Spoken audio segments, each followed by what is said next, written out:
சென்னையில் வேலைக்கு சென்று சம்பாதிக்க அறிவுறுத்திய தாயை கொலை செய்து சடலத்துடன் உறங்கிய மகனை காவல்துறையினர் கைது செய்தனர். நொளம்பூரைச் சேர்ந்த ஆக்சிலியா என்பவர் கணவரை பிரிந்து கடந்த 15 ஆண்டுகளாக மகன் நிக்கிலுடன் வசித்து வந்தார். பட்டம் பெற்ற நிக்கில் கடந்த 1 வருடமாக வேலைக்கு செல்லாமல் கடன் வாங்கி பொழுது கழித்து வருவதை ஆக்சிலியா கண்டித்து வந்தார். இதனால் ஆத்திரமடைந்த நிக்கில் கத்தியால் தாயை கொன்றதாக காவல்துறையினர் கூறியுள்ளனர்.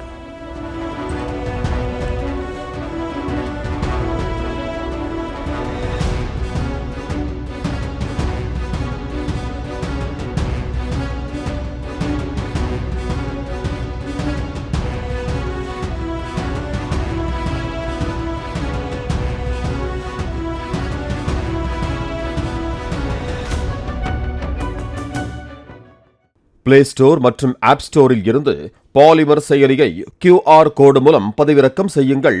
செய்திகளை உடனுக்குடன் பெறுங்கள்.